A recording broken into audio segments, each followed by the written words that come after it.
Olá, bom dia! O Agroband está entrando no ar para todo o Brasil através da TV Bandeirantes e do canal Terra Viva.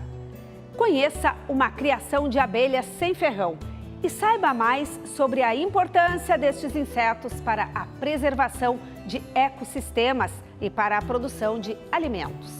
Veja um projeto desenvolvido com a ajuda de brasileiros e que permite a reciclagem do lixo encontrado no mar.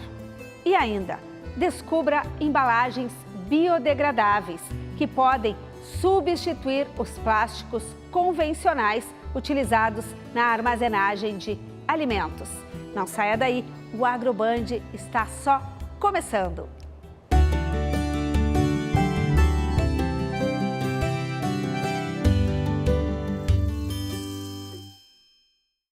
A primavera já chegou e uma presença confirmada nesta estação são as abelhas. As espécies do inseto são muitas e o nosso repórter Felipe Peixoto foi conhecer uma criação de abelhas sem ferrão. Veja só. Elas são inofensivas e se adaptam ao ambiente porque são nativas do Brasil. Este criador mora na área urbana de Porto Alegre e tem 90 colmeias no pátio de casa. O interessante é que a gente não precisa colocar nenhum tipo de equipamento de proteção, porque não tem risco de ser picado, né? Então a gente pode chegar bem pertinho, a gente pode colocar a mão próximo delas, que elas não ficam agressivas, né? A gente perde o medo totalmente. Eu que tinha medo, então, passou. Agora convivendo pelo menos com essas espécies aqui, né? Como elas são muito mansas, nós podemos criá-las muito próximo das nossas casas, né? Em áreas de movimento, de pessoas, de animais, de crianças, sem nenhum risco, né? O mais comum no Brasil é a criação de abelhas com ferrão, que são chamadas de africanizadas, cruzamento de espécies europeias e africanas e que produzem 10 vezes mais mel. As abelhas sem ferrão produzem em média apenas 3 quilos por ano em cada colmeia. Não é que elas sejam preguiçosas, as populações são menores. É raro a gente encontrar uma colmeia com mais de 1000 abelhas. E se nós pegarmos uma abelha africanizada, nós temos até 60.000 abelhas numa colmeia. Então as populações são muito diferentes, né? Por ser mais escasso, o mel vale 10 vezes mais, a partir de R$ 200 o quilo. Em vez de favos, a Casa das Abelhas Brasileiras tem pequenos potes onde fica armazenado o mel. A filha do criador aprendeu com o pai a não ter medo delas. O que tu gosta de fazer com as abelhas? Pegar mel, porque é bem gostoso. As abelhas sem ferrão, elas têm o ferrão atrofiado e, em consequência, elas têm outras formas de defesa, né? Elas se defendem muitas vezes escondendo seus ninhos. Às vezes elas colam resina sobre os inimigos, né, que é a própolis, ou beliscam e incomodam um pouquinho. O recomendado é que haja vegetação próximo das colmeias, como árvores e praças. O sabor do mel depende da espécie e das flores da época. Ele não é tão concentrado que nem o mel da abelha com ferrão, né, porque ele tem um pouquinho mais de água, né, então é um mel mais líquido, é um mel suave, né. O Brasil produz cerca de 40 toneladas de mel por ano. Não há dados da produção de abelhas sem ferrão porque ainda é pequena. O mel é considerado um ótimo substituto para o açúcar refinado. Vai colaborar para essa colonização por bactérias saudáveis que o nosso intestino precisa ter. Além disso, ele acaba sendo absorvido de uma forma mais lenta que o açúcar. Isso vai contribuir para a redução do apetite, isso diminui cansaço. E a criação dessas abelhas, além de oferecer um alimento rentável, ajuda com a preservação das espécies nativas. Se a gente não cuidar dessas abelhas, não preservar, não multiplicar, né, são espécies que correm risco, né, de extinção. Então nós temos muitas espécies de árvores, vegetais, né, que dependem da polinização dessas abelhas. Então quanto mais abelhas nós tivermos, melhor. Além de produzirem o mel, que é um alimento super delicioso, as abelhas são extremamente importantes para os ecossistemas e para a produção de alimentos. E é sobre isso que eu vou conversar agora com a professora do curso de Biologia da Unicinos, Suzane Hilgert. Bom dia, Suzane. Bom dia. Então, vamos começar o nosso bate-papo, depois de ver essa reportagem aí das abelhas sem ferrão, que é a tua especialidade. Mas vamos falar sobre a importância, o papel das abelhas na produção agrícola, na polinização. Qual que é esse papel? Bem, as plantas, para poderem se reproduzir, precisam que a parte masculina dela se encontre com a parte feminina. E as abelhas, formam um grupo de organismos que tem uma melhor possibilidade de fazer que isso dê certo, né? Então, a partir desse processo de polinização, surgem os frutos, surgem as sementes. E aí o papel das abelhas em fazer com que haja uma grande produção de frutos de alta qualidade e uma grande produção de sementes também de alta qualidade. E isso serve para grandes produções como soja, por exemplo? Sim, serve para as nossas frutas, canola, o pêssego, a maçã, a canola? Sim, exatamente. Nós temos aí o exemplo do moranguinho, né, que é tão apreciado, a gente vê, agora começa a vir a época das frutas, a gente sempre lembra das frutas, e o moranguinho, ele tem, vamos dizer assim, uma qualidade muito maior quando ele é visitado por um número muito grande de abelhas. E eu sempre gosto de dar ênfase às abelhas sem ferrão, né, porque elas são nossas abelhas nativas. Embora a Apis mellifera seja tão produtiva, seja tão importante, na polinização, na produção de mel, na produção de própolis ou mesmo de pólen, as nossas nativas, elas estão aqui desde sempre. E qual que é a diferença entre as abelhas sem ferrão e as com ferrão? Além do ferrão, Além do ferrão. Então, existe a questão, por exemplo, se nós pensarmos no ninho, né, um ninho de uma Apis mellifera, essa africanizada que foi trazida para cá, ele tem um número muito maior de abelhas, em torno de 50 mil, mais ou menos. As nossas abelhas sem ferrão, dependendo da espécie, obviamente, tem várias espécies. No Rio Grande do Sul tem 24 espécies. O número de abelhas por ninho é muito menor, às vezes em torno de 1.000, 2.000 abelhas, né? Então, obviamente que se a gente for comparar a produtividade de mel da Apis mellifera com as nossas abelhas sem ferrão, a gente tem uma diferença muito grande. E vocês têm um trabalho de pesquisa para ver de onde vem a base daquele mel? Qual foi a planta onde foi feita a polinização? Exato. Por exemplo, quando nós falamos no mel de eucalipto, como a gente sabe que o mel é de eucalipto? Ninguém fica parado olhando para ver as abelhas, né? Então a gente faz as análises e vê que dentro do mel nós temos uma quantidade muito grande de pólen de eucalipto. E aqui no Rio Grande do Sul é o eucalipto, a planta mais utilizada que tem. Porque sim, nós temos grandes plantações de eucalipto. E é muito comum a gente ver junto das plantações de eucalipto as caixas de abelha, principalmente da Apis, né? É bem comum ver isso, porque o apicultor se beneficia dessa espécie de eucalipto. E tem uma floração ao longo do ano também, isso então, ajuda. Nós temos muitas espécies de eucalipto que florescem em diferentes momentos do ano. E, por exemplo, períodos em que outras plantas não estão floridas, o eucalipto serve como alimento para aquelas abelhas, né? E, portanto, acaba fornecendo o mel também, né? E em relação às abelhas urbanas, por que a gente vê agora é primavera, elas saíram dos seus ninhos, das suas casas, das suas tocas, enfim, todo mundo sai como nós saímos de casa depois de um inverno rigoroso. Sim. E parece que elas chegaram nas nossas casas. Sim. O que está acontecendo? É um desequilíbrio? O que há? Então, as abelhas sem ferrão, ninguém percebe. Mas a Apis mellifera, por ela ter uma agressividade bastante grande, ela é bastante temida, né? E realmente ela causa problemas. Então, o que acontece nessa época da primavera? Durante o inverno, quando as temperaturas são mais baixas, as abelhas não saem para voar. Se elas não saem, elas também não trazem alimento, né? Então, elas ficam retidas ali dentro, usando o alimento que elas coletaram no tempo passado. Quando surge, vamos dizer assim, um aumento de temperatura, quando a temperatura começa a aumentar e começam a surgir as primeiras flores, elas saem enlouquecidas atrás de alimento, né? E nas zonas urbanas, onde a Apis também está presente, porque ela tem uma agressividade não só no contato, mas agressividade em termos de conseguir formar seus ninhos nos mais diversos lugares, né? A gente tem, muitas vezes as pessoas comentam, no sótão da minha casa, no porão da minha casa, tem um ninho de Apis, né? Então elas são agressivas na forma de ocupar espaços também, né?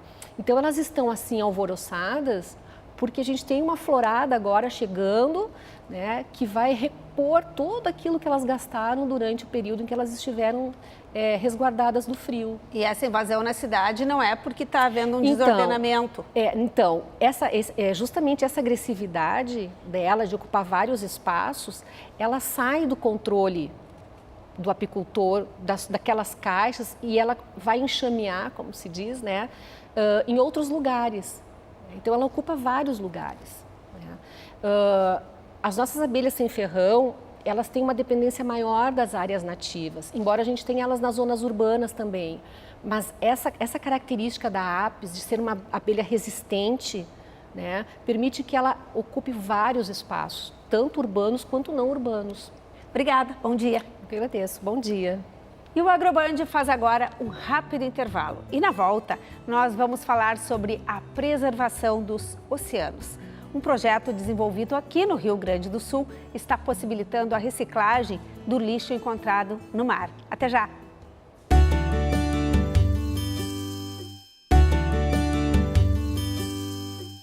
Estamos de volta com o AgroBand. Você pensa no caminho que o lixo que você produz percorre? Uma pesquisa desenvolvida pelo Instituto Acatu aponta que 35% dos plásticos produzidos são usados uma única vez por apenas 20 minutos. Depois, 10% desse material descartado tem como destino o mar. A maior ilha de lixo do mundo está no norte do Oceano Pacífico. É lá que começou a funcionar neste mês um flutuador gigante para recolher resíduos plásticos da água. O projeto foi idealizado em uma feira escolar de ciências e envolve pesquisadores gaúchos. O sistema de coleta está sendo testado entre o Havaí e a Califórnia, nos Estados Unidos. Foi lançada na costa dos Estados Unidos a primeira boia que vai retirar os resíduos do mar.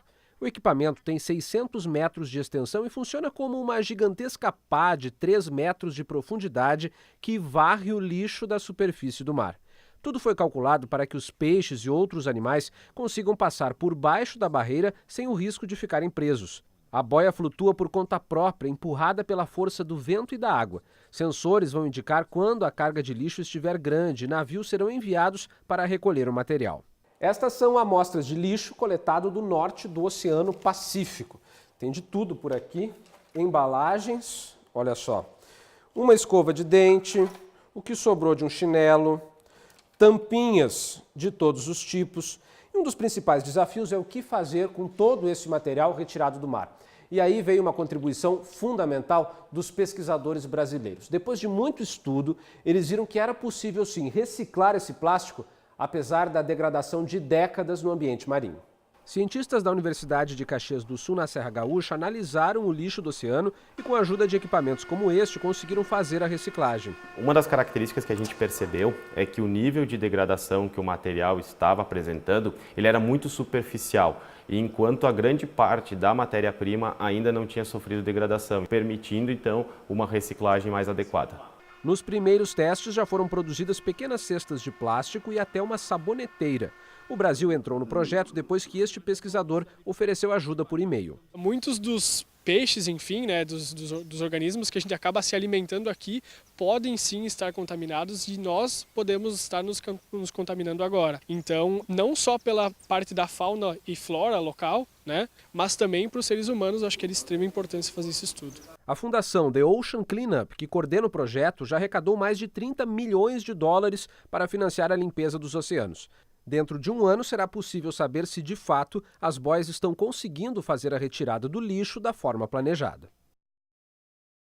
E agora nós vamos falar sobre um projeto que tem como objetivo encontrar substitutos adequados para os plásticos convencionais. Tem tudo a ver com isso aí que a gente acabou de assistir na reportagem do Felipe. Quem está aqui para conversar sobre esse assunto é a engenheira química Cláudia Lucchesi, da Universidade Federal do Rio Grande do Sul. Ela desenvolveu embalagens à base de amido e de resíduos do processamento do suco de mirtilo, que são biodegradáveis e inteligentes. Cláudia, bom dia. Bom dia. O que é uma embalagem inteligente, biodegradável? Por quê?